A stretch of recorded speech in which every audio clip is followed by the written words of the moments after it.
Hello and welcome to the Coincidence Project Speaker Series. We're glad to see everyone, and we'd love to know where you are today. If you could post in the chat where you're joining us from. We'd love to see what places on the planet are represented right now. And the Coincidence Project hosts 2 monthly gatherings that are free and open to all. And one is our Coincidence Cafe with a focus on getting to tell your own stories during the cafe with new topics and questions each time. And then this series, which is our speaker series, which is either panelists or 1 or 2 presenters. And these are all experts in the field who are really living synchronicity, serendipity, and meaningful coincidence. So we invite people that have a lot to offer on those topics to join us and share their wisdom. I'm going to post in the chat the link to our website. I hope you're all signed up for our email list. You can sign up on the website and you can see our events on the page called Participate. We're also a nonprofit, and we're just starting our fall fundraiser on flourishing through synchronicity. And we would welcome donations from any of you who might have the ability to donate something to the project. The link is there in the chat as well. And finally, last bit of housekeeping business is that we will post the replay of this video on YouTube. We have a channel, and the best way to stay tuned and get a notice when new videos go live is to subscribe to our YouTube channel. So the link is there in the chat as well to subscribe on YouTube. Our panelists today are all spotlighted here. Others who are on the call will not appear on the video recording.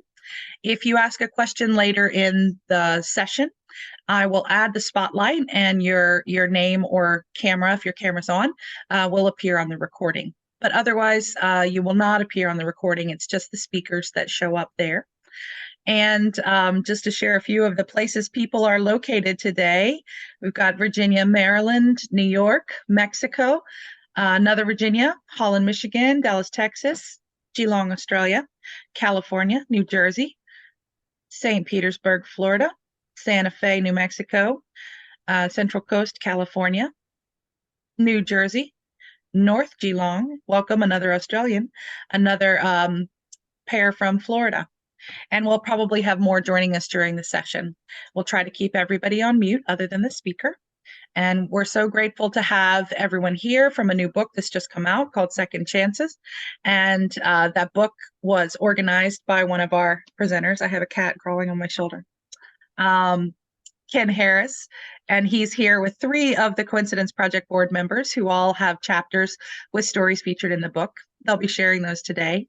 So our speakers today are Ken Harris, Aeon Karris, Lisa Busbaum, and Chris Mackey, and we're delighted to have you all with us. Thank you so much. Thank you for being here. Ken, I turn it over to you to take it away. Thank you, Juliet. I really want to express my deep appreciation for having this opportunity to address the Coincidence Project audience. As you know, I was one of the not original, but I came in about 2 years in, and I played about a 1.5 year role with the organization. So thank you and Dr. Bernie Beitman for this beautiful opportunity to express ourselves, share our synchronicity stories, and impact people in a positive way. I will make one correction, if I might. The book is called Second Chances: From Surviving to Thriving. That's the theme of this book. It's not just second chances. We've all had second chances, many of us multiple chances. But this is a book about overcoming some of the worst circumstances one could face in their life, and not only moving through the circumstance, but coming up the other side better than when we went into the storm. And we hope today to give you a little idea of some of the challenges we've met, how we met them, and how we are now different as a result of the so-called bad stuff. Because as I've come to understand, there are no bad or good things. There are just things that happen, and it all depends on how you frame it. So I'm going to go around and let each of the presenters introduce themselves in any way they feel they want to. And we're going to start with my friend, Aeon Karris. Thanks, Ken. Hi, everyone. My name's Aeon, and I am a master mystic and a leadership consultant. I am the author of a book called Synchronicity, Unlock Your Divine Destiny. And I contributed chapter. Sorry, I'm a little unwell today. I contributed a chapter to this book called The Phoenix Rising, where I share about excuse me. I share about a devastating house fire that I escaped within minutes, and it was really fascinating to kind of look back after the fire and see all the synchronicities that took place. Was pretty mind-blowing, actually. So I'll just share some of them here. You can read about it more in detail in my book and also in the chapter of second chances. But there was all these things that happened that were just quite mind-blowing. For example, the day, well, just moments before the fire, I was feeling so anxious. I couldn't sleep. I was getting so uncomfortable with my living space and my room. I was thinking of all the things that were wrong with it. I kept jumping up out of my bed. Like, I really was having a lot of anxiety, which was unusual for me. And I thought, I shouldn't be living here in the city. I had just returned after 8 years of living in rural India. And I was back in Oakland, California, in a really intense environment, and the electricity was buzzing. And I said, you know what, this is just not working. So I literally started surfing for new furniture on my phone. And as I was doing that, I got up and I decided to try on this shirt that I had purchased just weeks prior, which was just such a strange purchase. I was at a music festival and I saw a shirt across the dance floor, and I just went over and purchased it without even trying it on. And my friend was thinking, why are you buying that? I said, I don't know. I just want this shirt. So there was all these things that didn't make sense. And I was just kind of going with it. And right before, the day before the fire, I took that shirt to my mother's house, hand washed it, and I ironed it, which I never ironed a t-shirt in my life. That is probably the one and only time I've ever done that. And the night of the fire, I decided to try it on. And as I was putting it on, I looked in the mirror and I thought, this is absolutely ridiculous. Why am I wearing this shirt? But I jumped back on my bed. I kept surfing for new furniture. I was thinking I'm going a bit crazy. And then I heard an explosion. And I thought, it's probably just gunshots or firecrackers. And, Oakland is known for that. But I couldn't sleep. I couldn't relax. So I went and checked on my roommate, and I woke her up because I was like, did you hear that? I can't relax. I was having really severe anxiety. And I looked out her window to see that the windows beneath us, we were in a triplex, had blown out. There was flames coming out from the window below us. And I was like, oh my God, we got to get out. Our house is on fire. And everyone else was asleep. There were 3 other people on the same floor as me. There were 3 people below.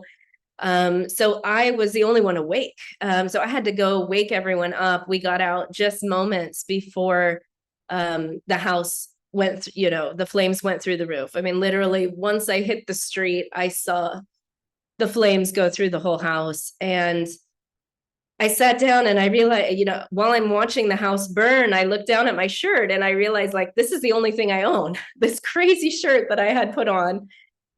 And I had this feeling, this euphoric feeling over me when I was watching the house burn. And that was really striking.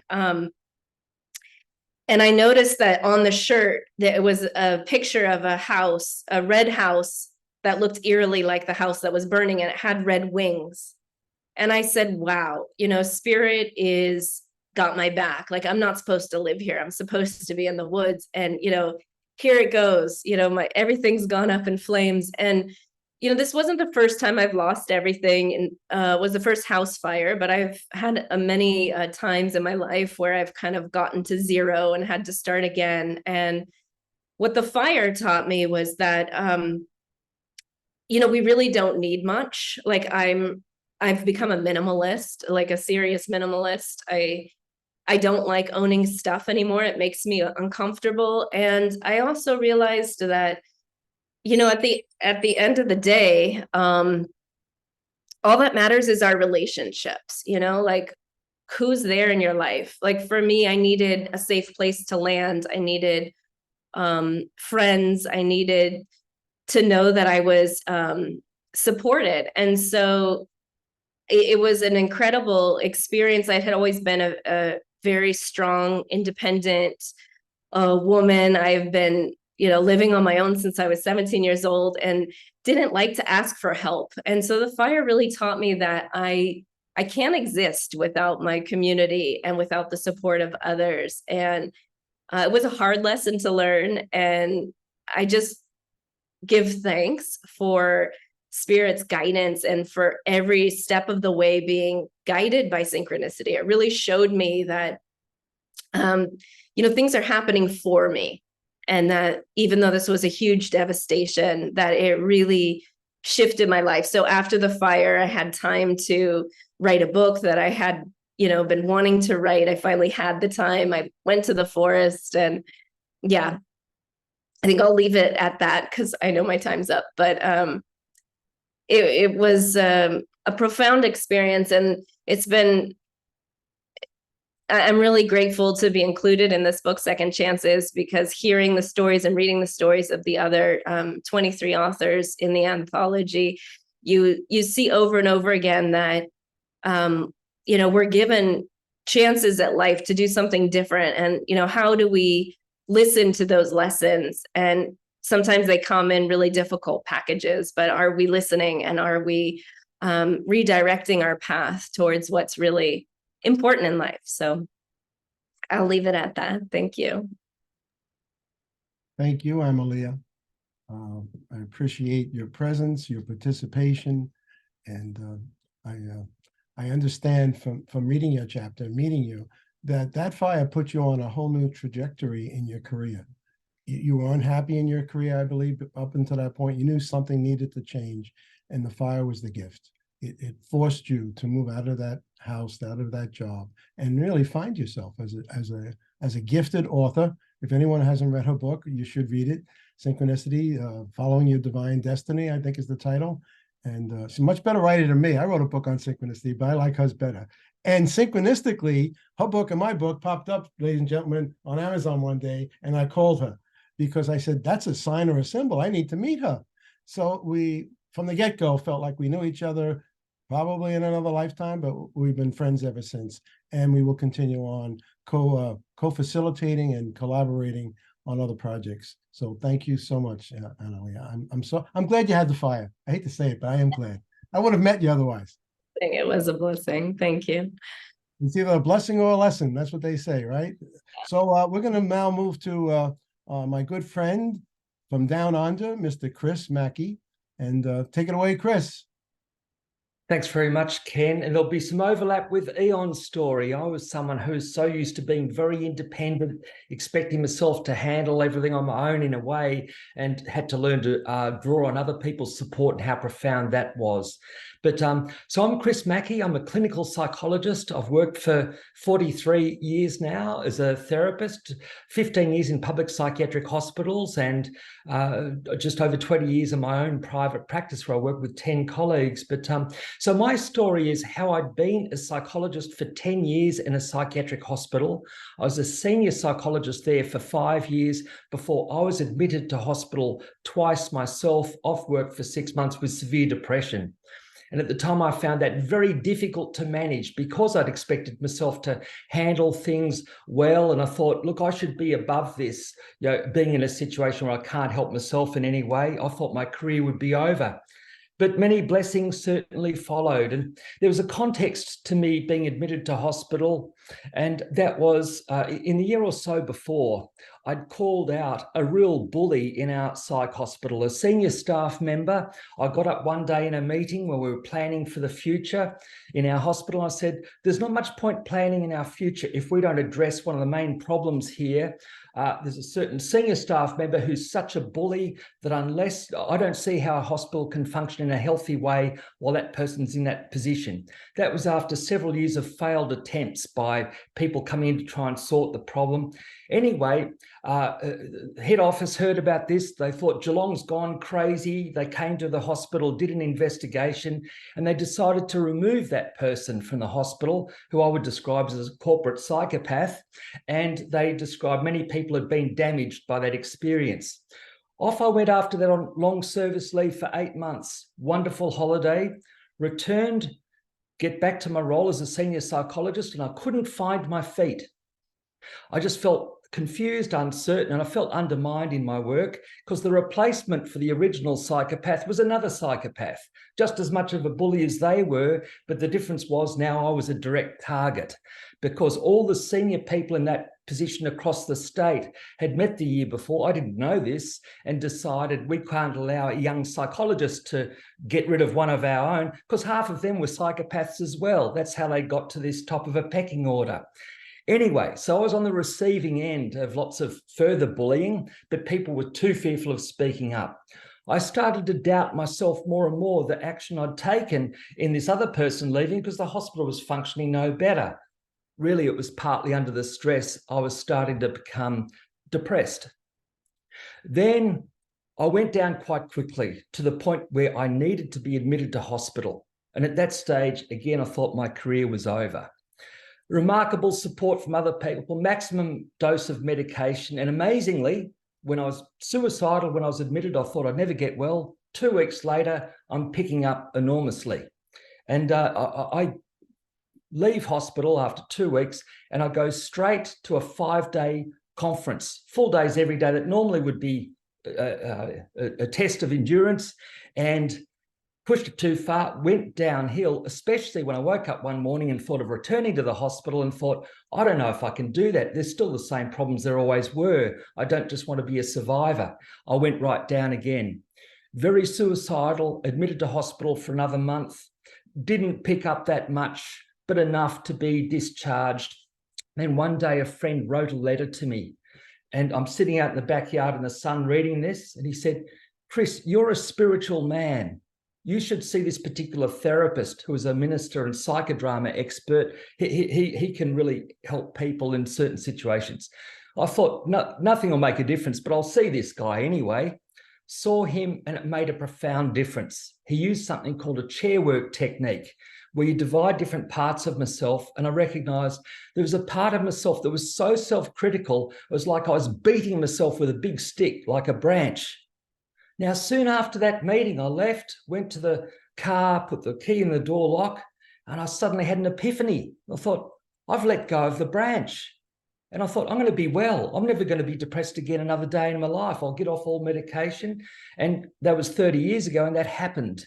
Partly because he also said to me, I think you have an imperfect solution. And I realized part of my problem was perfectionism and unrelenting standards. And I thought, if I could accept a slow, inefficient recovery, messy, public recovery, off work for 6 months as a senior psychologist, if I could accept that about myself, I could accept anything about myself. I thought, hey, this imperfect solution is a perfect solution for a perfectionist. That's the lesson I needed to learn. And as they say, where you fall, there your treasure lies. In retrospect, there are a couple of clues of how something positive was happening, because when you're depressed, in my view, you tend not to experience so much synchronicity. But I was admitted to hospital at 6 o'clock on the 6th of June. And how I learned about synchronicity was the repeated number sixes. By chance, I got engaged 6 years earlier before hospital at 6 o'clock on the 6th of June. And that led me to believe, as Aeon said, you said it so well, Aeon, the spirit has got my back. Lovely words to put what my experience was of that. And that gave me further confidence to go forward, that good would come out of it. And part of that good is I felt when I was falling endlessly with depression, my friends and family and wives and other people's support was like a net, a strands forming at my back, stopping my fall. And that was so substantial and so wonderful. It taught me to trust in and be open to the support from others. The final synchronicity is about 15 years later from my recovery. I went to a doctor's appointment, did all the medical tests. It came back Everything was fine. I thought, my gosh, I'm in my mid-40s. I might live a long life. I realized I didn't expect to. For some reason, I thought I'd live to just about 50. And that was a remaining symptom of post-traumatic stress, which is a sense of a foreshortened future. It was the one symptom I had left from the hospitalization. And that led me to think, hey, look, I might live a long life. Funnily enough, for different reasons, I ended up buying that doctor's property. We needed a second property. In the end, through chance, partly, I thought this would happen. I ended up moving into his room, the very room where I got feedback where I would have an extended future. So the last 15 years, I've been seeing people with depression and helping them from the very room that I learnt that my life might be ongoing. So I feel that I work in a numinous and heavenly room that helps me to help other people with depression. Beautiful story, Chris. Beautiful, beautiful. The returning cycle. You came right back to the room where you had your own healing, now helping other people experience victory through the depression. Beautiful. And I'm so glad you asked for help. One of the biggest themes this weekend amongst the presenters at the launch in Life University was several of them admitted that they were ashamed to ask for help. And that led them into a deep downward spiral. So I'm happy you asked for help. I love that you're a 6. My wife is a 6 in the Enneagram. That's probably why I love you. She's the loyalist. She's always there. She's always got my back. So you got people who had your back. And stay away from those psychotic people, please. We don't need any more of them. Cut that cord. You don't need it. You learned the lesson. So let's move on to Lisa Busbaum, who actually wrote the foreword to our book. And I have to say, she's quite the wordsmith. When she originally read the foreword on one of our Zoom calls, the responses from the other participants were, wow. So Lisa, take it away. Thank you, Ken. It's great to be here. Thank you, everyone. And I am the CEO and founder of a global not-for-profit organization called Soaring Words. And we've helped more than 500,000 people to take active roles in their self-healing. I'm also the president of the Positive Health and Wellness Division for the International Positive Psychology Association. And I am the author of a book called Soaring into Strength, Love Transcends Pain, which is a 240-page discussion of my life and all the synchronistic experiences that happened to lead me to today. So the story in the book is called Soaring into Strength, How a Trifecta of Trauma Led to Helping Millions of People Take Active Roles in Self-Healing. So it started with a phone call at 4 o'clock in the morning, which launched this trifecta of trauma that changed my life forever. My 35-year-old younger brother, Gary, had died suddenly of an asthma-induced heart attack on his kitchen floor, surrounded by his friends. I got the phone call and time stopped as I had to grapple with this news. And I was his big sister and his second mom. And from the moment he was born, we were inseparable. He was impacted by severe childhood asthma, and he experienced harsh bullying throughout his whole life. And although I tried in vain to protect him, I never could. And there were emotional and physical scars that remained with him into adulthood. However, he was in a good place when this happened. He was with a lovely woman. His law practice was doing really well, and he was living in a beautiful climate with lots of palm trees. But when forest fires from Texas blanketed Florida, his home was covered in acrid smoke, and his respiratory system was overcome with toxic air. The moments and days following his death are a total blur. I had to tell my parents 3 hours later that their beloved son and my only sibling had died. And then I had to go home at the day that never seemed to end and tell my 2 young sons that their idol, their beloved Uncle Gary, had died. His funeral was 600 people, standing room only, because he touched so many lives. 2 weeks after his death, I had a major decision to make. I had been part of a 5-year entrepreneurial think tank called the Birthing of Giants. And I was supposed to fly to Boston to be in the 2nd year of this 5-day experience. Now, I never anticipated that a tragedy would prevent me from going. And although it would have been okay not to go, I knew that I wanted to be there, to show up for myself amidst my grief And I flew to Boston, and I knew it was the decision Gary would have wanted me to make. On the morning of the third day, something powerful happened. It was very synchronistic, and it made me realize that I had made the right decision. I had just finished my morning swim, and I was walking back up the lawn to the Great Hall when I heard a beautiful melody coming from the foyer of the room, the conference facility. Marty, one of the entrepreneurs, was seated at a baby grand piano, and he smiled at me. Suddenly, he began to play New York, New York in honor of my hometown.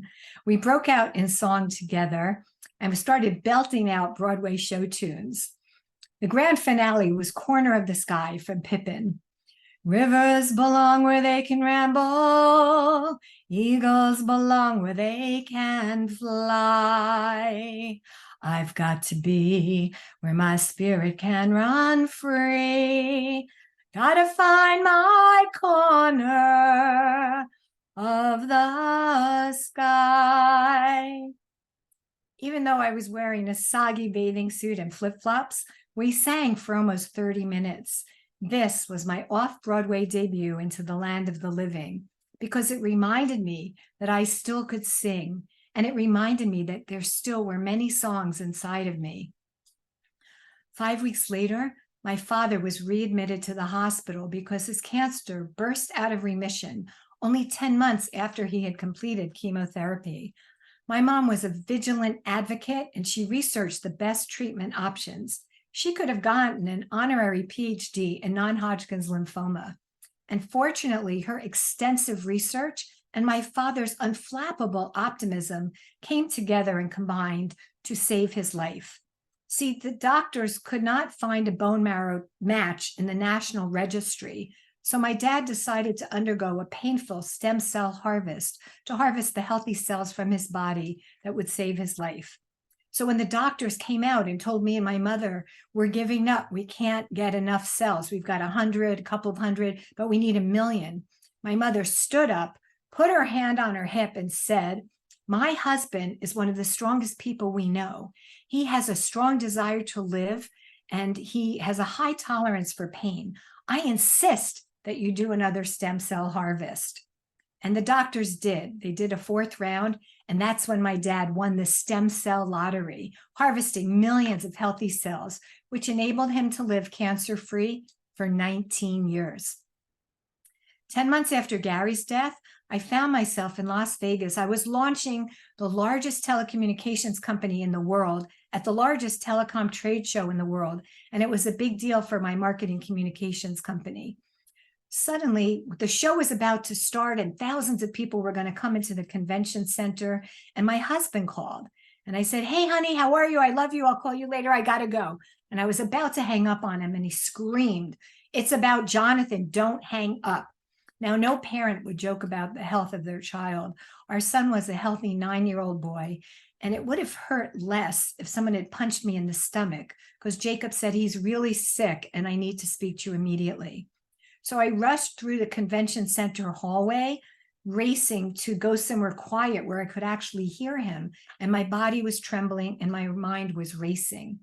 He explained that the doctor said that Jonathan had rheumatic fever, and likely that he had heart damage and neurological damage. I could hardly stand as I tried to process what Jacob was telling me, and it felt like an eternity until 12 hours later, I boarded that plane to fly back through the night to be with my son and to be with my family. I became a caregiver, a sudden caregiver, just as my mother had done for my father.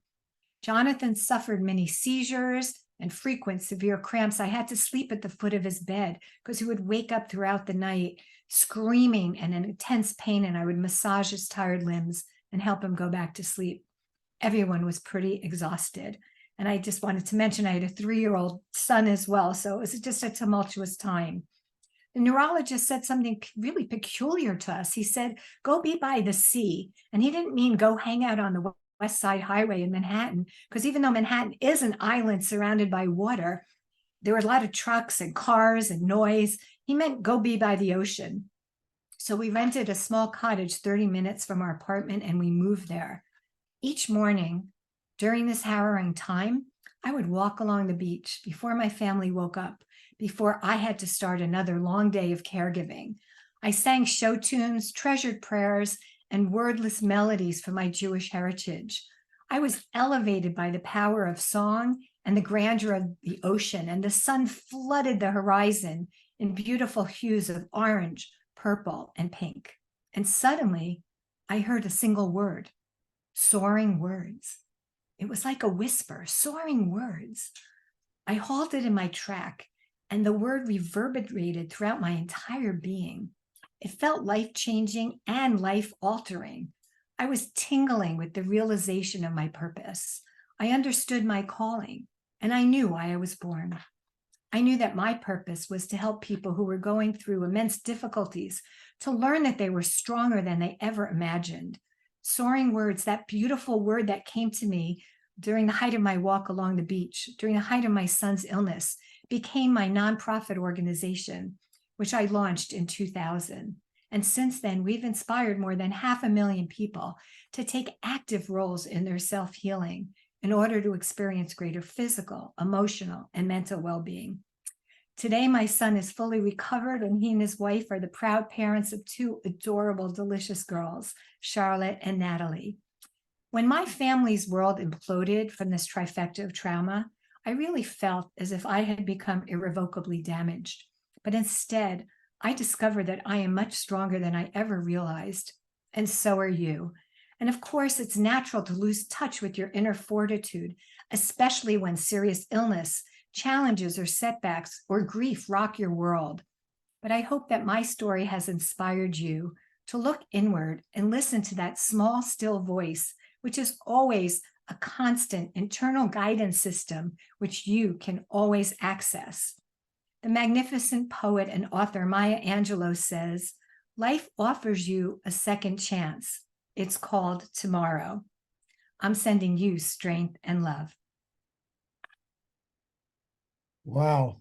Oh, Lisa, thank you so much for that trip down memory lane with you. How spirit woke you up through so-called tragedies, loss of your dad, loss of your brother, the illness of your son.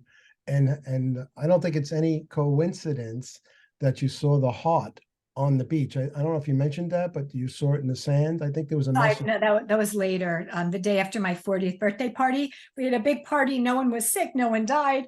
And I was going to the gym, and it was just a wonderful day. And then I was crying because my best friend from college was the MC instead of my brother, who definitely would have done that. And I said, I miss you. And I was like sobbing, and a truck pulled away with a giant butterfly on it. And there's a chapter in my book that talks about how the butterfly is a symbol when someone we love passes away.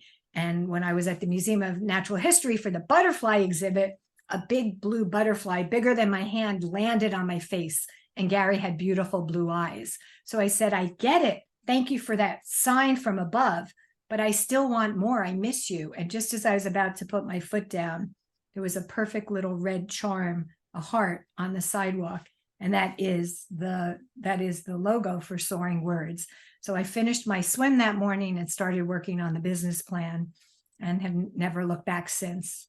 So there's always synchronicity for everyone. If you are open to being open, and you pay attention, and you put down your cell phones and just take it all in, and the synchronicities will start coming more and more, and you'll become more in touch with your inner reality and the beauty that surrounds us.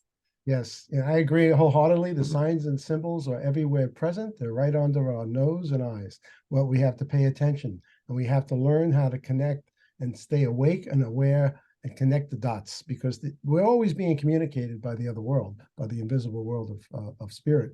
But most people are so focused through the 5 senses on this reality, not knowing that no one's walking here alone, folks. Everybody has angels, guides, ancestors with you. Another one of our participants wrote a beautiful book. She won all kinds of awards, called Winks from Above. And I would say sometimes spirit will use a whisper to get our attention, and sometimes it'll whack you right across the forehead, which is what happened to me. My story, basically, the chapter in my book, in our book, but the chapter in the book is called extra innings, a reprieve from sudden death. How a series of synchronicity events saved my life, literally. So the long and short of it, Judy and I were traveling in California, visiting with my son, where we would go annually. I had just finished launching my other book, Synchronicity, The Magic, the Mystery, the Meaning. It was quite stressful. And so we said, let's get out of the East where it's cold and rain and snow, and let's go out to California and expose ourselves to some sunshine and beach. So early the next morning, after traveling all night, we took a walk on the beach, at which point I started to feel a little shaky. And so I suffered from hypoglycemia and diabetes in my past. I said to Judy, I better eat something quick, because I couldn't even keep up with her. Normally, she couldn't keep up with me. So I slowed down. I was really fatigued. Anyway, we went home back to, and thank God we did. We went back to the condo, which was about 20-minute ride from where we were on the beach. And Judy beautifully made me a sandwich. I took one bite. And ladies, I now know what it's like to have a hot flash. Every pore of my body literally opened up. I mean, I was sweating from the top of my head to my big toe. And then the nausea came to the point where I could have projectile vomited across the room. And then the most awful pain I've ever experienced, simultaneously, it was like someone took a knife and stabbed me in the chest and in my back at the same time. And I literally could not breathe. I just looked at Judy and I said 3 words, call 911, and I collapsed. Well, talk about luck. I don't think it was luck. I think it was divine destiny. The first responders with an MIC unit attached to the fire department were literally within a 2-minute drive to my condo. They got to me under 2 minutes. And when I opened my eyes, I was in and out of consciousness. I couldn't breathe. I'll never forget the look on the first responder's face when he looked at me and he said to his fellows, let's roll. Let's get him to the ER now. Because I sensed from the text and tone of his voice that I was going to die. I really believe that they were concerned that I wouldn't even make it to the hospital. Now, men my age, let me tell you, men my age don't make it to the hospital. 50% of us die on the spot. It's rare with what I had that you even get to the hospital. In any case, en route to the hospital, Judy told me, she was sitting in the front of the ambulance, that there was a traffic accident. Now, these men who I had never met before in my life didn't ask me my religion, didn't ask me my ethnicity, didn't ask me my politics. They made a decision. They put their own lives in harm's way. They crossed the highway, State Route 5. They went over the divide, and they drove north on the south side of that vehicle, that freeway, to get me to the ER. Once I got in the ER, I opened my eyes, and the first nurse grabbed my head. I'll never forget her blue eyes. I'm still conscious. And she says, we got your back, and we're going to take care of you. What reassuring words they were to someone in cardiac arrest. So in any case, I remember watching everybody, and this is where it got spooky. I remember leaving my body and watching 15 people run around the room like a seamless football team. They all knew what to do. And of course, when they put me on the examining table, the first thing they do when you have a heart attack, folks, they either cut or rip your clothes off. And there you are, buck naked, with everything exposed for all the world to see, and you don't care. And they started sticking me with all kinds of medications. After the head honcho said to the team, he said, you better get him to the, what do you call that, CAT scan, because if he's dissected his aorta, he's a goner. We're not going to have time to save his life. Thank God it didn't happen. And then a little nurse, not a nurse, a little doctor comes walking into the STEMI lab, which coincidentally, they just built in that hospital for that doctor, who happened to be the #1 interventional cardiologist in all of Southern California. They wooed her from New York, from a major teaching hospital, to build that STEMI lab. And I was one of the first participants. And she said to me later on, you know, Dr. Ken, if they had taken you to the closer hospital when you did it on the beach, you would be dead now, because very few people would have the skill set to actually open up your artery. And she did. She went in, and she was like in a spacesuit. I never forget looking at her. And I heard her yelling all these numbers to the nurses. There were 3 nurses working with her. And I found out later it's the size of the stent and the pressure of the fluid that they put through to reopen the artery. Long and short of it, 2 stents in, proximal, distal, open, and I was fine. Well, I wasn't fine right away. It took another 45 minutes for the pain to stop.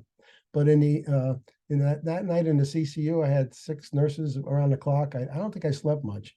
But the following day, the nurse who grabbed my head off the gurney said to me, Dr. Ken, you're not going to believe this. I said, well, tell me what not to believe. She said, I had a premonition because I looked to another nurse who was standing by me. We just wait for the next call. And I said to this nurse, isn't it funny how people from the East Coast come out to the West Coast? They want to get away in the winter from the snow and the ice and the rain. They just want to take a walk on our beaches and wind up having a heart attack. That's exactly what happened to me. And so I gave her a copy of my book, Synchronicity, the Magic, the Mystery, the Meaning. And she called me up and she says, Dr. Ken, you don't know this, but I haven't slept for 4 years. I lost my husband and my son in an MVA, a motor vehicle accident. But reading that book gave me such comfort. So I guess there was a reason that I had to meet her and she had to meet me. She was instrumental in putting me in my fears and allaying concerns when she said, great words to hear if you're in the middle of a cardiac situation. We got your back and we're going to take care of you. So there was a whole series of little what ifs. And I feel personally, I was divinely given a second chance by a higher power, by grace alone, to be here tonight talking to you and having the privilege of reaching out into my world of 23 other people and coalescing our stories in what will prove to be, in my opinion, a life-changing and possibly life-saving book. Second chances from surviving to thriving.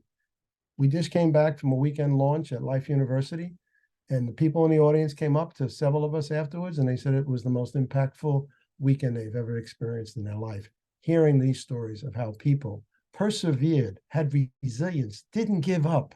The message of our book is don't give up. The message is help will come in the most uncanniest of ways. Stay open, surrender to life, trust life, and allow life to happen.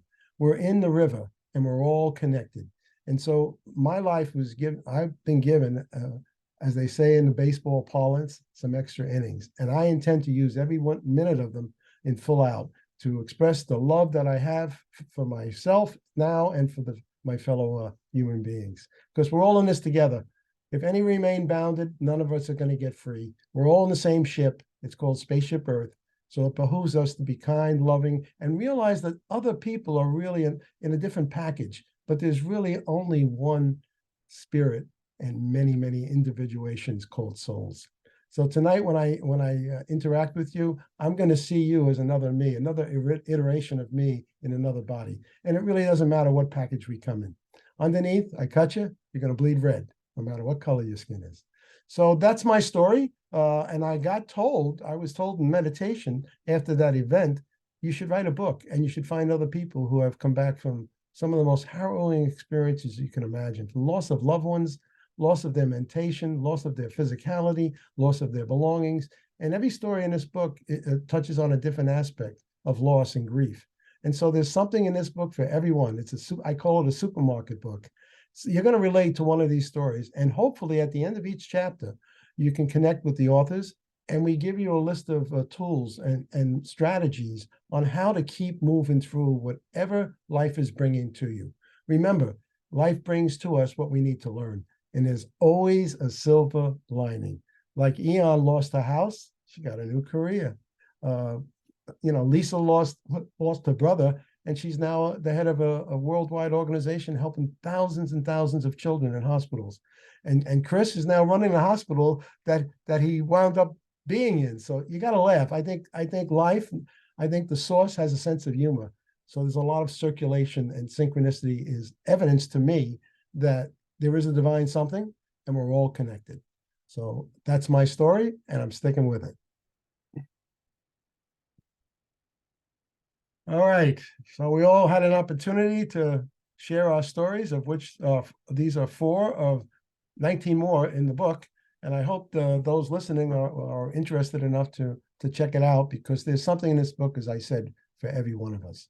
So we're going to open up to a discussion now, a panel discussion amongst the 4 of us. And by the way, all of you who are listening, write your questions down. There's going to be ample time at the end for Q&A, and you can direct it to any one of us or all 4 of us. So just hold steady. We're getting close to the Q&A time.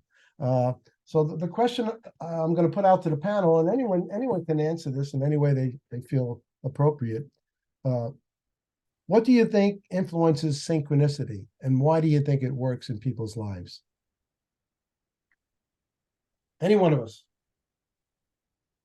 Okay, well, look, I might start then, Ken. I've been thinking about this since we planned this talk, and there are 3 principles that come across to me that I think partly relate to quantum physics.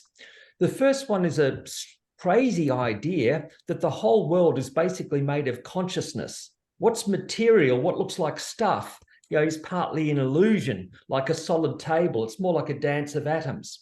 So consciousness is primary. There's an Indian idea I heard once, elsewhere probably as well, that life is a dream. So basically, I think what we experience in life is partly a dream, whereas people wear different elements in a dream. But also, I think different elements in a dream, how they come together, it partly depends on their meaningful connection or their symbolic connection.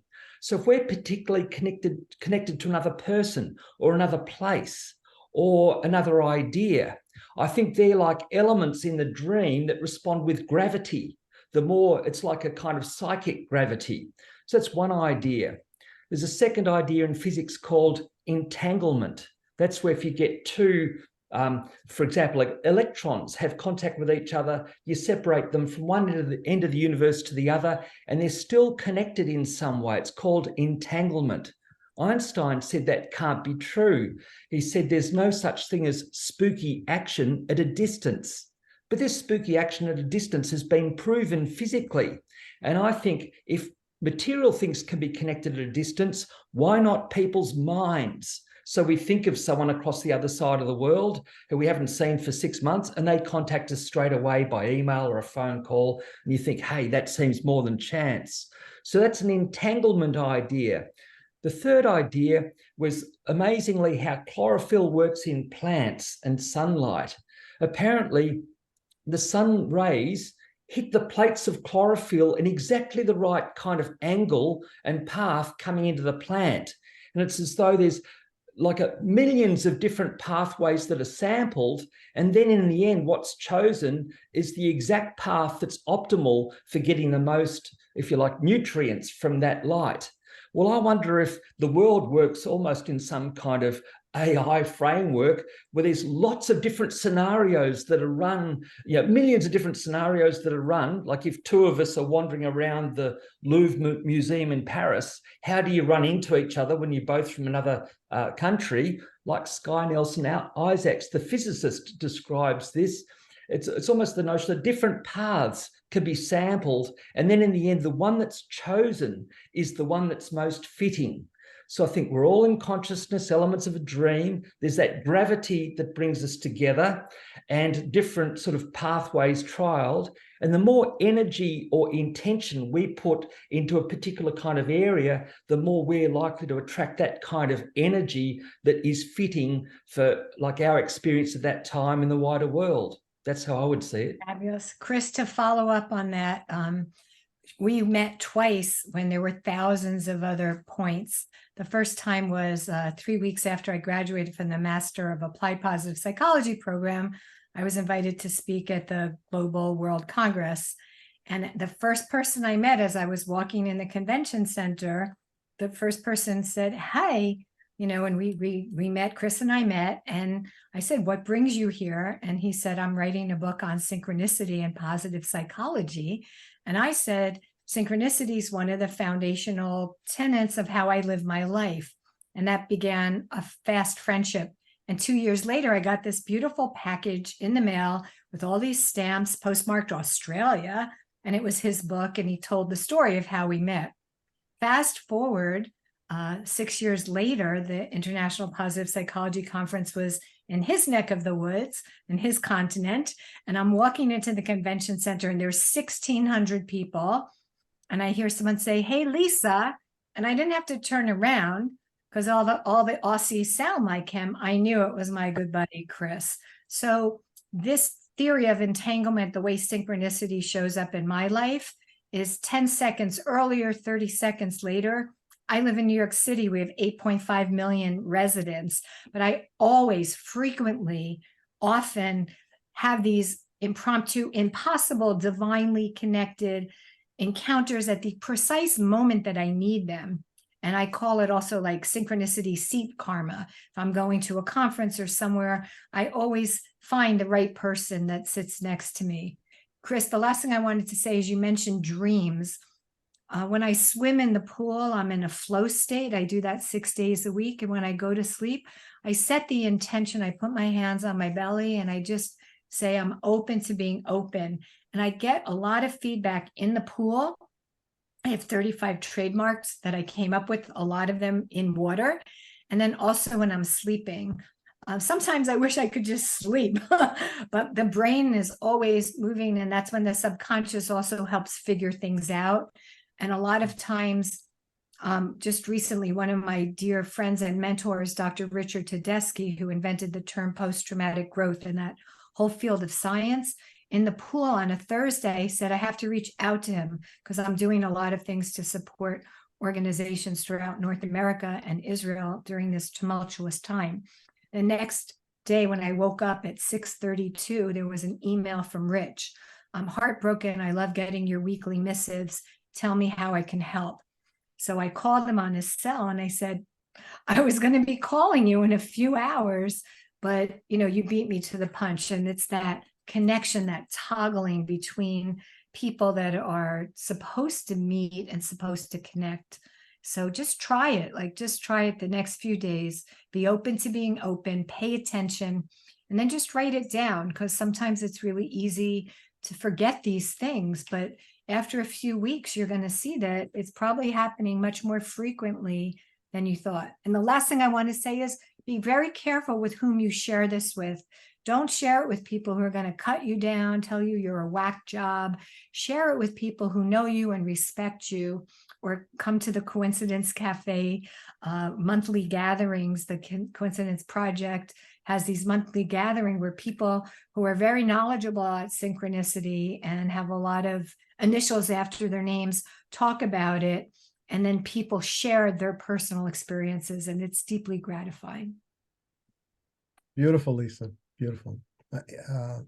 Aeon, would you want to jump in at this point and give your 2 cents or 5 cents? Yeah, I love what you're all saying. I feel that synchronicity, the word, the reason I chose to write a book on that topic, because as a master mystic, I've had a lot of paranormal in my life. And I think that we're just starting to understand the human potential, and we're barely scratching the surface. And for me, there's so much of my life that I can't share with people because of it being just so far out of what's acceptable in sort of mainstream thought. So when you get to the mystical and magical, people just check out, or they want to, put you down because they don't understand it, or it scares them. And I think synchronicity is a bridge between our physical life and our spiritual life. And I really feel that synchronicity happens to everyone. It's something very, we can experience it all day when we're in flow. And we've all found those moments. I know everyone here, you wouldn't be here unless you've had some synchronicity. And the danger is that, synchronicity can put people in sort of manic states because it's scary. It can be scary. It can be like, whoa, whoa, whoa, because we weren't taught to nurture and those experiences, or we were taught to not share them. We've been taught to shut down around them. And I'm really grateful for the Coincidence Project and for, all these people with all the initials after their name coming together and saying, yes, synchronicity is there. Because in my experience, we're just scratching the surface with synchronicity. There is so much more that in the invisible realms, in the unseen realms. Quantum physics is starting to touch on it. We're getting some language around it.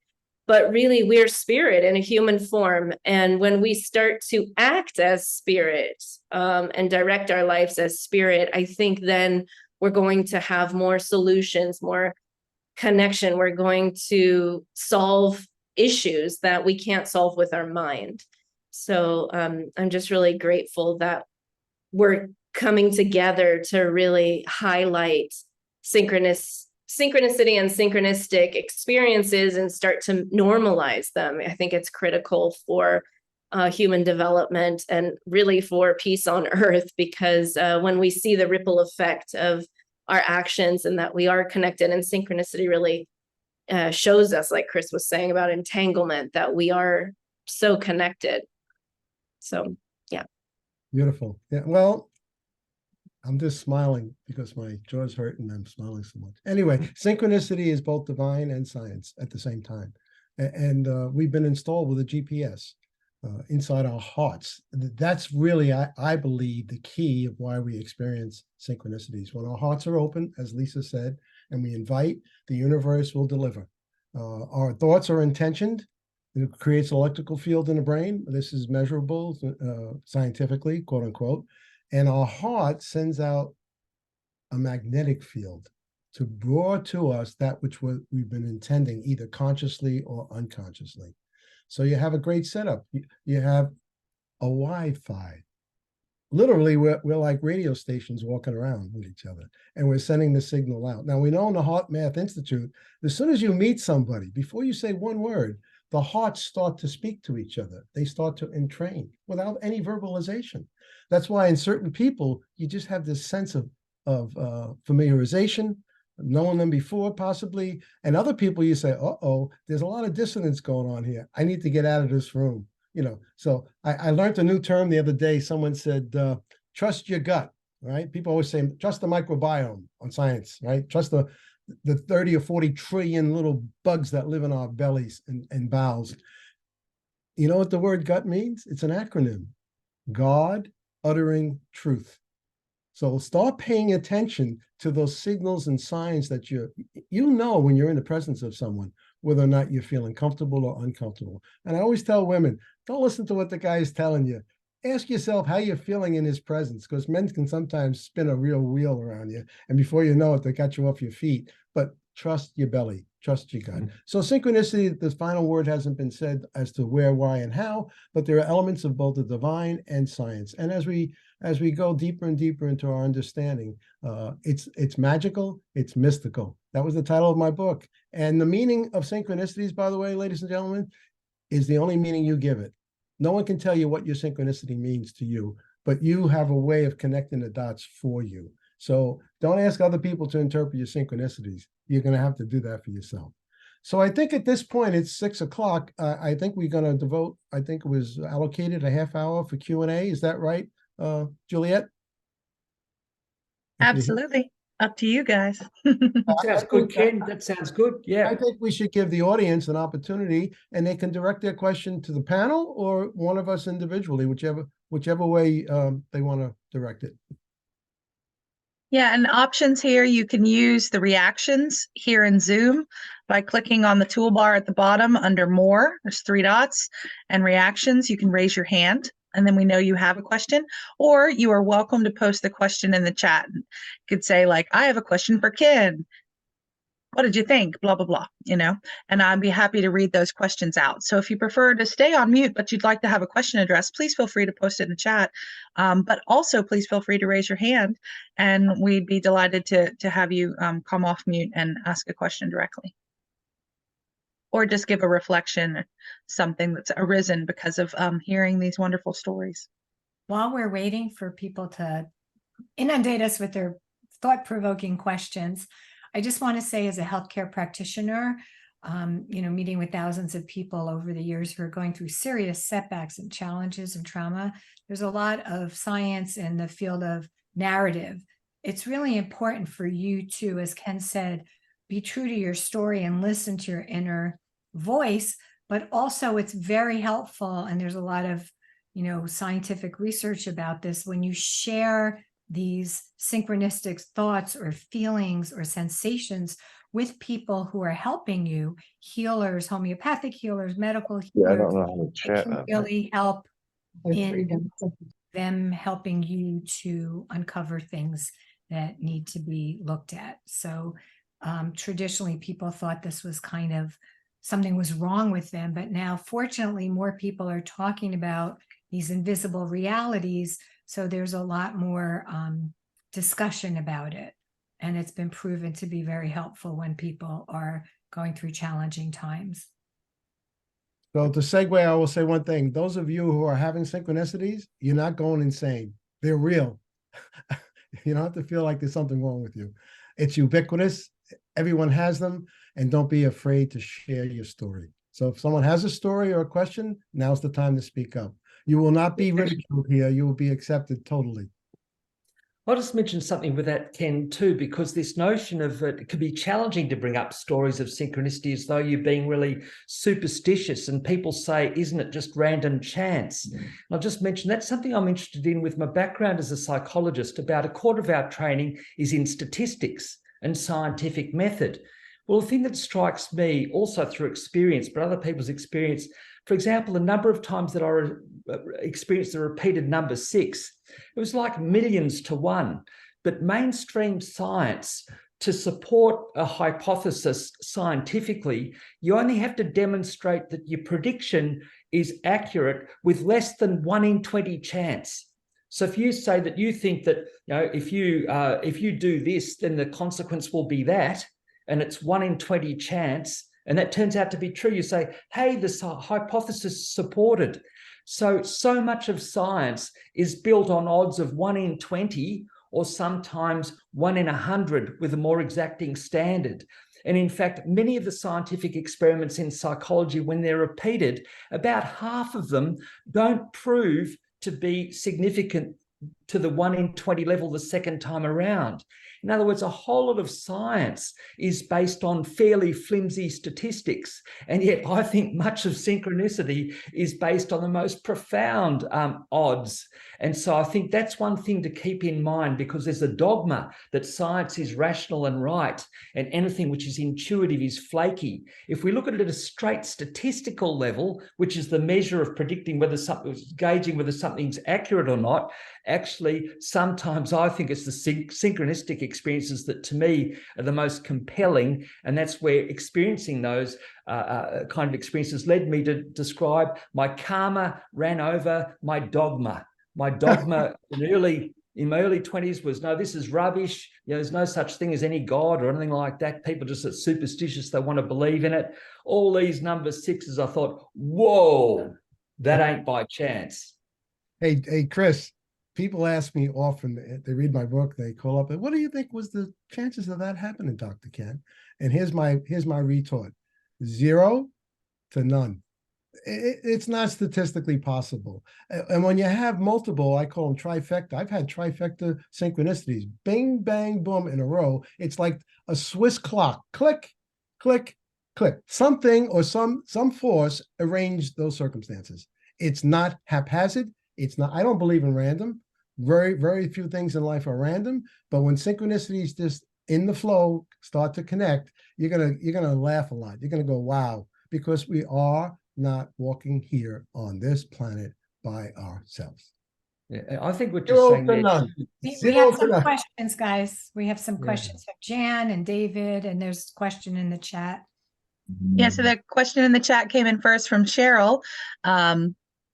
She's interested in what Aeon said about being spirit in human form, and that by acting as spirit, we can solve problems that can't be solved any other way.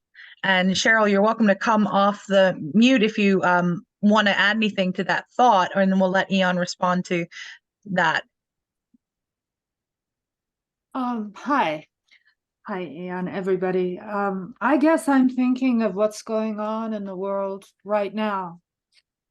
And what does occur to me is that when we talk about dissonance and we talk about separation, those are two different and yet similar things. And when you look at Russia and Ukraine and Israel and Pakistan, for instance, you're talking about people who share a culture, and two parts of it are turning on each other. And the same thing is happening with Semitic people. Israel and Pakistan, pardon? Sorry, someone's come off mute. Try to find who it is. Okay.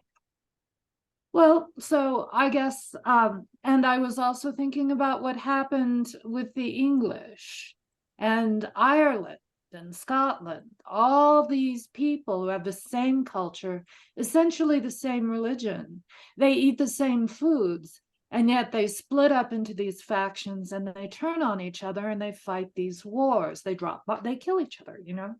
And so I was wondering about that. That is a problem that can't be solved in any way that I can see. And I was wondering if it would be possible to use acting as spirit in what do you mean by that? I guess Sure. how do we use that in order to solve these unsolvable problems?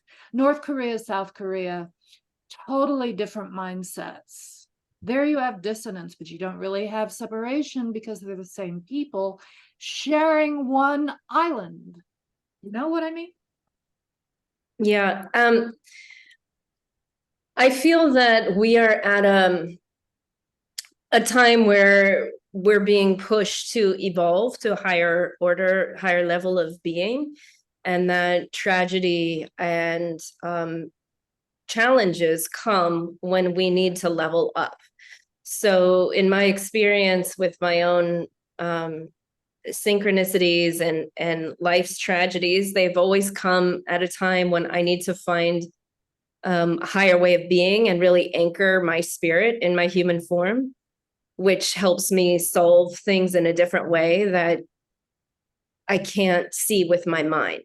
So I'll just talk about my own process because, you know, I can't speak on world politics, but I think it would be helpful for all of us when we're having tragedy or second chances or issues or a lot of synchronicity, like when we're being constricted, you know, like did the caterpillar, for example, crawling in the mud and the grass, and then feeling like any moment it's going to be stepped on and it spins itself into a cocoon and starts suffocating itself. Does it really know that it's going to emerge on the other side of that and fly and have this new perspective? And as spirit in human form, I feel that we're all moving through that right now. Things get so bad right before a breakthrough.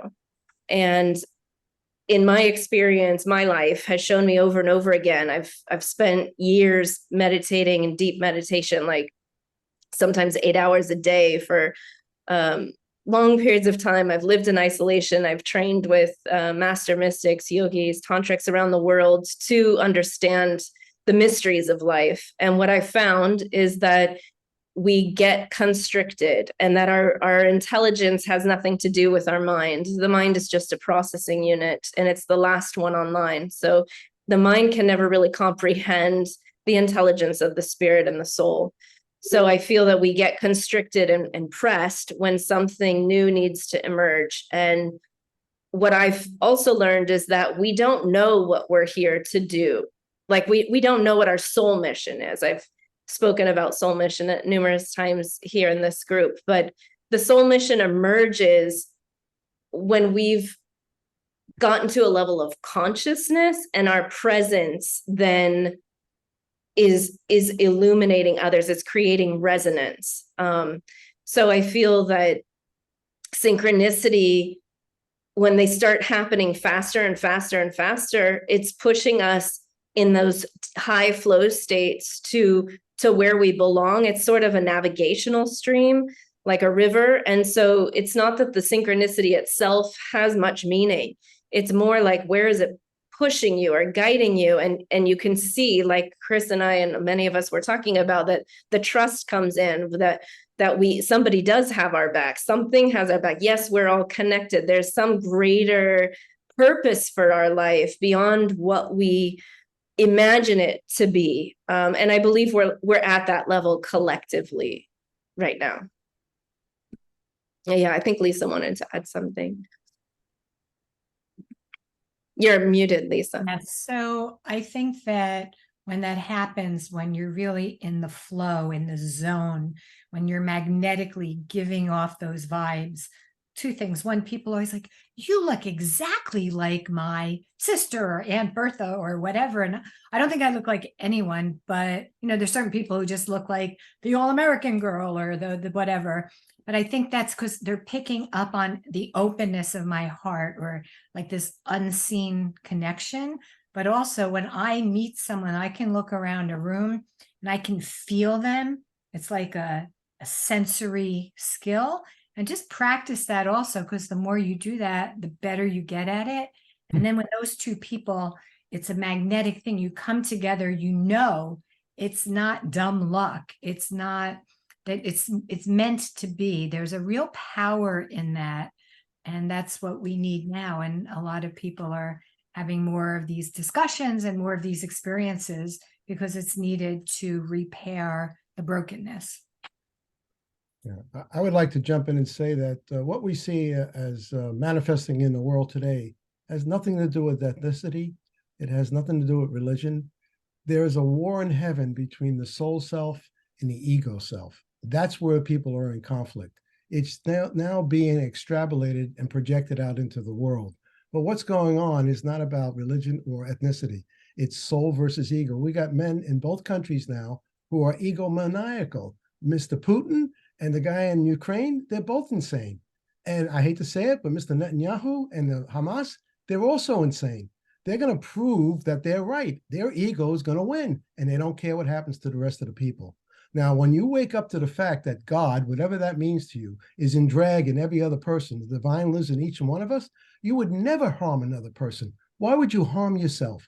So my hope is enough of us wake up to the awareness that there's really only one of us. It looks like there's a billion of us. It's a lie. The ego is edging God out. That's the acronym. You're not there and I'm not here. I do long distance attunements on people all around the world, and they're right with me, regardless of where they might be living. I laugh, Chris, spooky distance. I do it every day. And people say to me, how did you know? I said, because I felt it in me, because you're another aspect of me. So my hope is we wake up, those of us in this program and many others, and holographically, the world will shift overnight, because there's not enough time to go out and teach this to everybody. But those of us who are awakened and are awakening have a responsibility of holding steady. And the hologram, I'm telling you, I'm not a pessimist. It will shift, and the plows will come down, and we'll stop killing each other when I realize you're me in another body. And I think we have 2 more questions too, so let's make sure we have time to get to both of those. Thank you, Cheryl. Let's do Jan Söderquist. Jan or Jan Söderquist next. Thank you. Hi, Dr. Ken. Hello. This is a quick question. I am actually wondering whether I'm having a synchronistic experience right now, and I was meant to have it today. I have a very, very dear friend of mine, and I was just up in Massachusetts with her, visiting with her, just got a terrible diagnosis recently, pancreatic cancer. And I am a very, very positive person, and I was trying to help her. And she's also a positive person, but she is not completely surrounded by positive people. And I'm wondering if she just had her first round of chemo, and was so sick from that. She told me she had never been so sick in her entire life. And the last time I spoke with her was several days ago, and I really wasn't sure when I'd hear from her again, because she has been so sick. But she called today, kind of out of the blue. I wasn't really expecting it. And we had a long conversation, a very good conversation. And then this morning, I got the email that from you, Dr. Ken, that about this Zoom event. And so I registered for it, but this was before my friend called. I registered for it simply because I'm very interested in this whole subject. And so when she called, and when this started, when the conversation started, I suddenly believed that maybe she called because I was meant to be on this call, the Zoom call. I got the email because she needs to either read Second Chances, or perhaps join, I wrote it down, the Coincidence Cafe, maybe become a member of it. I'm not sure how, but I'll find out. I'll be able to give her that information. And that maybe maybe the book, maybe joining this Coincidence Cafe will help her beat this.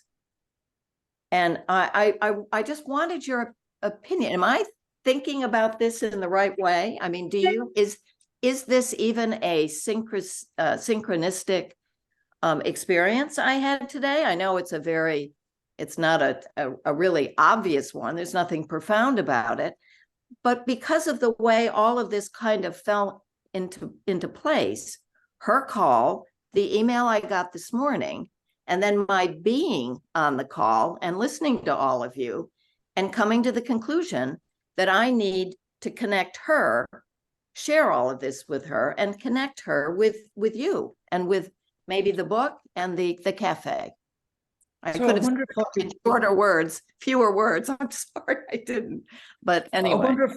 I wonder if I can briefly say something there, which I think is synchronicity. My wife did a positive psychology course with Tal Ben-Shahar, a world leader in that field, and she worked on a project called Positive Oncology. She wrote a book called Positive Oncology, which is on Amazon. I'll put the link there.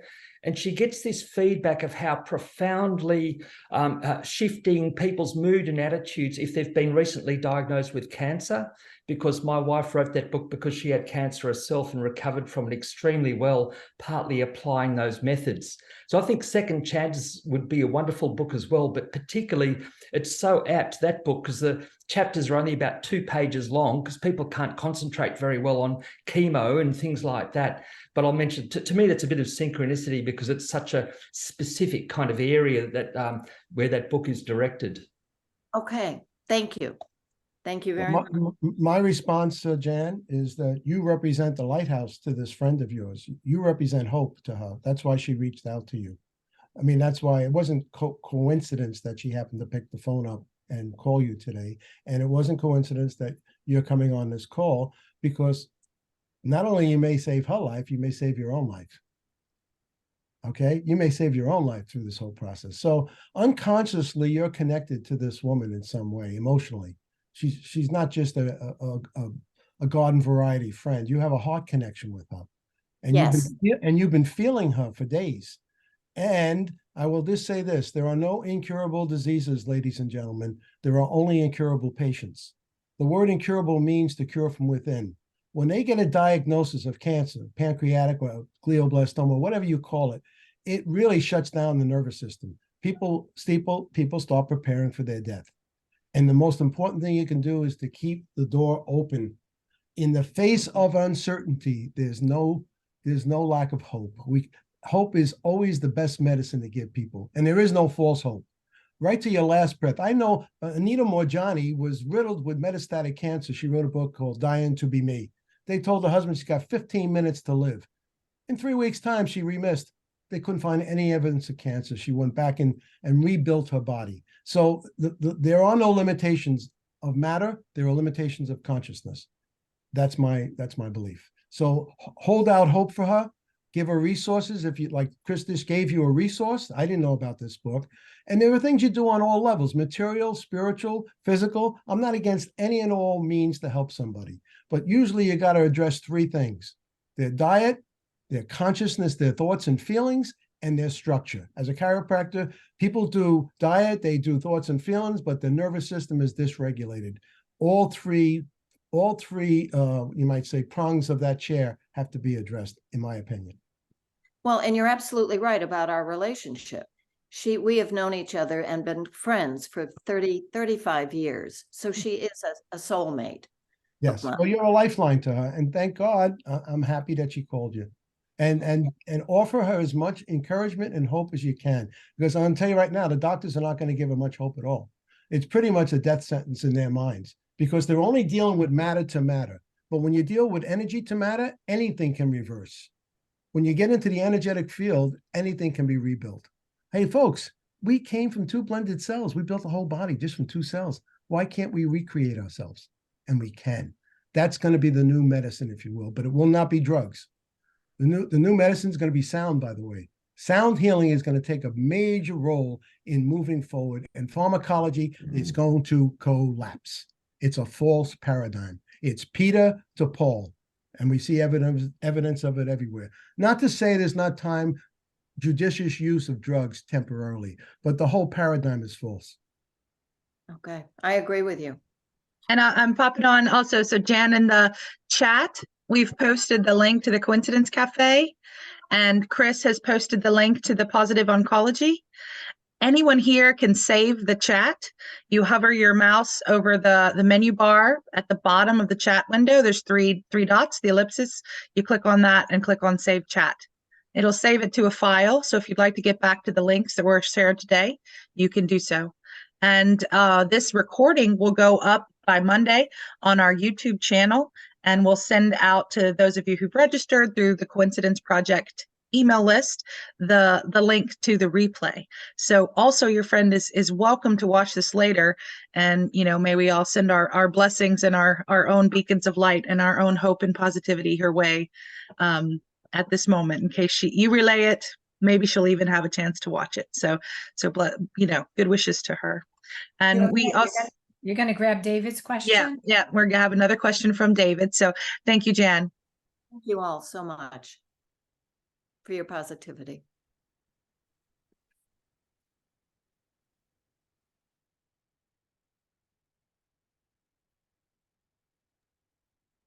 You're on David, mute, we can't hear you.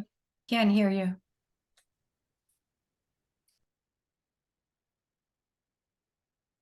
You might have to unplug the headset if Zoom isn't selecting it, and just use your computer monitor for sound source.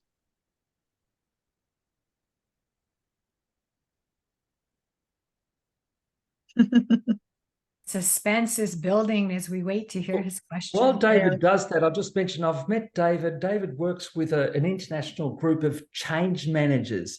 And Bernie Beitman is here. I mentioned in a recent board meeting, Bernie, about how I met David through Synchronicity. And it's wonderful to connect with these different people. There are about 2,000 people in their group of change managers. David's very experienced at that level.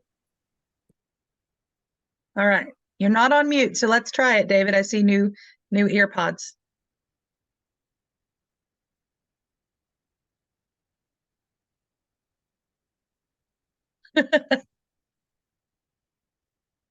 Not yet. Can't hear you yet. So I found meeting in David in Geelong was a nice example of synchronicity. We've had a couple of times, we've had a cup of coffee. I've met some other people through his group, but it's a nice way there can be cross-fertilization. And I think when those of us who are interested in synchronicity meet people involved in different organizations and different groups, that'd be wonderful. But yeah, Lisa's suggesting, David, that you maybe type your comment in the chat and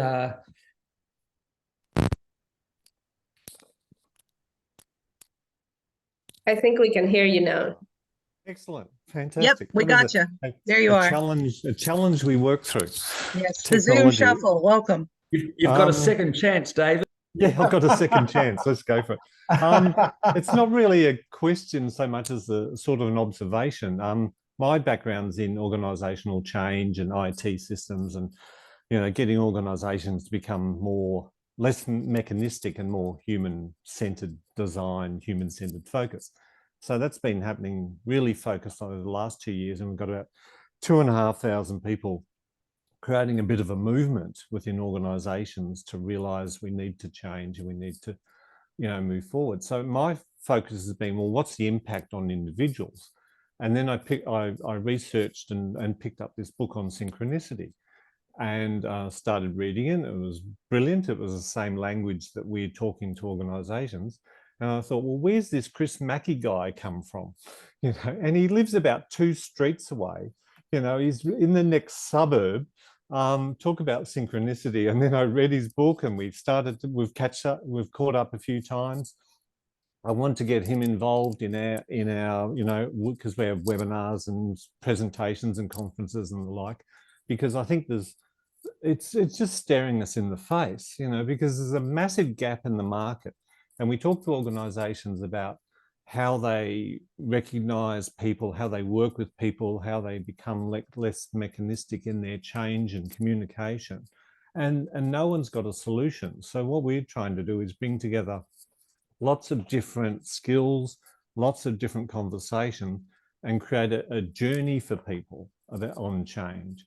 And it's a multidisciplinary journey. We're talking to all sorts of people I've never talked before, you know, like psychologists, like risk managers, organizational design, you name it. It's all part of it overlaps into this change journey that we're all on. So we're just looking at it within the organization, but it's sort of growing, and it's a global association we're part of, and they're letting the Australian guys just go for it and see what happens.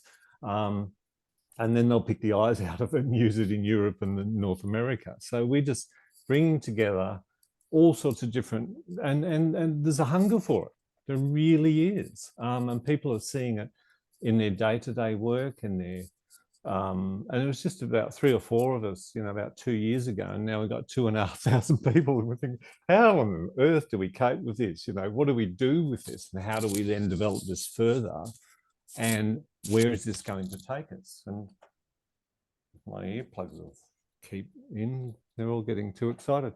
But it was just an observation that this is, you know, synchronicity, we're living it as we speak. Just throw that out there for any comment from the panel. I would respond, David, it's the resistance to change that causes all human suffering. Mm. Where we live in impermanence. Yes. Mm. We're only here for a nanosecond in eternity. Mm. 100 years from now, none of us on this panel will be here talking with each other. So it's the fear and the resistance to change itself. Change is good. Change is the flow. It's the river of life. And you know, you can never step in that same river twice. You got to be willing to surrender and trust where it's going to take us. We don't know where it's taking us. That's part of the magic and mystery. But we have to trust enough that we're going to end up on solid ground again, because mankind has lost its memory of who we are. Spiritual amnesia is really, ladies and gentlemen, the only disease on this planet. We came through the veil into life, and we forgot where we came from or why we're here. So the whole life process now is reawakening the memory. And when you wake up to that memory, it's joyful and blissful. There are no more problems. You just observe. You become the witnessing presence.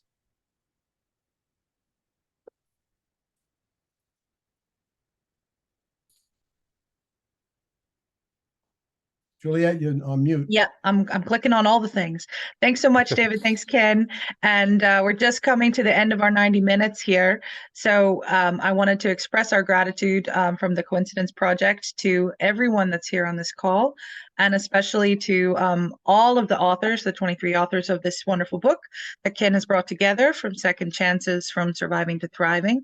And then most specifically tonight, Ken, Aeon, Lisa, and Chris for being with us and sharing your stories and insight and wisdom. Thank you so much. I think we might be able to stay on a couple minutes past this formal end time. If there's someone that wants to stay on, I'm probably going to go ahead and stop our recording now. We do hope we'll see some of you at our next speaker series event in December. That'll be going up on the website by the start of next week, and at our Coincidence Cafe, which is every month on the 3rd Saturday. And the link to register for cafe is on the Coincidence Project website and also in the chat. So thanks everybody for being here. Thank you.